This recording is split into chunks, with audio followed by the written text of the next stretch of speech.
Assalamu alaikum, I'm Hiba. And I'm Zaid, You're listening to Diary of a Matchmaker. a podcast that will take you into our world as matchmakers. We'll share our experiences and offer advice for the single Muslim. So let's dive in. Bismillah. Assalamu alaikum everyone. Welcome to another episode of Diary of a Matchmaker. I'm your host Hiba, and on the other mic is my husband and co-host Zaid. Assalamu alaikum, everyone. Wa alaikum assalam. Zaid, as usual, I have a question. You have a lot of questions. Yes, I'm a Pandora's box. And today's question is, when did you start looking to get married? I started looking around my mid-20s. So we shared this long story in the first episode. But long story short, it was a journey that spanned 9 years. And the one thing that I remember was that I was very proactive. And that I tried everything, whether it was apps, matrimonial websites, matchmakers, even Facebook groups. Yeah. Yeah. How about WhatsApp groups? WhatsApp groups. I don't know if WhatsApp was a big thing back when I was 25. God, I make myself sound so old. But yeah, I mean, if it was, then I tried it. I tried everything under the sun. But so we do a lot of festivals, right? We go to different networking events, we talk to guys and just try to pick their brains as to why they're delaying marriage. Are they thinking about marriage? What's going on through their mind? And what's the one thing we come across, like the one reason that they're delaying marriage? They're not ready yet, or they want to enjoy life before getting locked in. Yeah, that's it. But that actually ties into finances. Guys are often delaying it due to finances. And I think part of that is cultural. There is, of course, and religiously speaking also, there is the expectation that guys have to be earning, and the expectations that they have to provide food, shelter, and clothing. Not Not an expectation, but a requirement. That's right. But the problem is that there is an unrealistic expectation, financial expectation, for guys. For some guys, they think that they need to be earning six figures. Guys need to be earning 80K plus.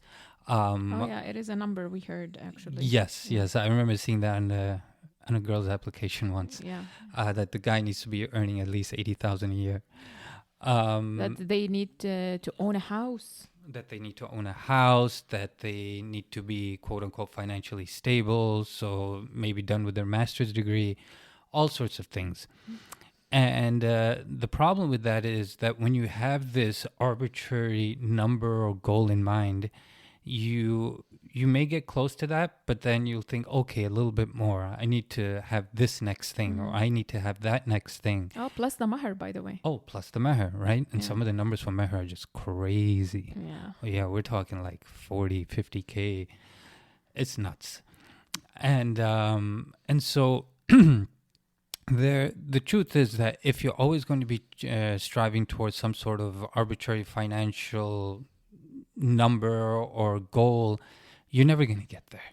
Right? You could be you could be into your 70s still trying to chase that number, and you'll never get there. And so the truth is that Islamically speaking, you need to provide food, shelter, and clothing, but you don't need to have a house. You don't need to have your expensive car or a $50,000 mahar. Yeah, that shelter could actually be a rented apartment. Right. It doesn't have to be, or maybe living with parents until you're able to get your own place, right? Right. And even the mahar, and this is talking to the girls, it needs to be within the financial means of the guy. And I believe there's a hadith associated with that too, if I'm not mistaken. Yeah, the Prophet ﷺ says, إِنَّ أَعْظَمَ النِّكَاحِ بَرَكَ أَيْسَرُهُ مَؤُونَ. Most blessed of marriages are the least burdensome, which mainly refers to mahar. Yeah. Right? Yeah. And believe it or not, you can also have a spiritual equivalence, right? Islamic training, Hajj, Umrah, things like that. What's another reason guys are delaying marriage? Maybe they're... But no, you know what? Before we move to that, the next point, Don't you think it's unfair to put the blame entirely on guys when, like, saying that you don't have to earn this much and all of that? Because a lot of times it's expected from the girl, from the girl's family, from society.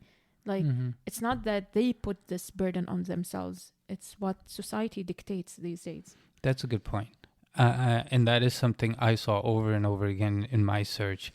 And alhamdulillah, then I found somebody who didn't have those superficial expectations. So then that comes back down to compatibility. If you're pursuing a girl that lives a certain lifestyle, who comes from a background of very successful professionals, and the expectation is that, or like all the brother-in-laws in that family, for example, are very successful professionals, then of course the assumption is that you are going to fall into that category too, right? So it's also about assessing the family, assessing what the expectations are of the girl, and if these expectations are there, then maybe that's an indication that she's not somebody that's compatible for you. Actually, it is a case that we came across with this very, very lovely, well-accomplished girl. Oh, I remember. And one of the reasons she was still single in her 30s is because all the brothers-in-law, they're all doctors, and her parents were waiting for a doctor to propose to her. Yeah, and believe it or not, this was not a Desi girl. No, but mashallah, she's a very accomplished, very sweet girl. Yeah, she is. Yeah. She is. So yeah, like I said, that comes back to compatibility. I think, honestly, there's a societal change that needs to happen. Like, we need to treat the problem from its roots, because I believe what you just mentioned is just symptoms. So going back, like, parents need to be re-educated. Right, I was just about to say that. It's not just societal change, but re-education of what our Quran and Sunnah says. There are so many examples from the Seerah, from, the Prophet ﷺ, allowing men to use Quranic verses or surahs as mahar because they were so poor. He didn't go back to them and said, go get a job, go become financially stable. Now, of course, these are extreme examples, and I would never use that to exempt a guy from his his fard duties upon a wife. But the point is that the path was made easy. Exactly. And also, it feels like marriage these days is being treated as something you get to after you have A, B, C, and D, sometimes J and F and whatever, all checked off, crossed off. I remember talking to a guy about that. It's like a prize. You don't qualify until you're done with all of these things, whether that's guys or girls. Yeah. So that I think ties into fear and compromise. That you guys feel like they're giving up something, their dreams, their ambitions, all of those things by getting married. Yeah, that too, but that's different. What I was saying is that, like, you want to marry somebody who you can grow with, you can accomplish things with, experience life with. Like, you don't want to marry them after you're done with everything, and now it's just like it's a business exchange. It's boring. Like, I'm done with everything. Now I'm ready for marriage. Like, what's left, right? Kids. Death. That. Yeah, like, I don't know. What's the problem with starting your business after you get married? Or because it's risky. Pursuing another degree after you get married? Or, that's true. I don't know, building your own house together. Right. Instead of having the house ready. And that applies to girls as well, by the way. Yeah. I remember talking to a guy once. So I was just talking to him about marriage, and he was just going on and on about how he wants to travel to certain countries before he gets married. He wants to be earning a certain amount of money, and he had this long checklist and just kept going on.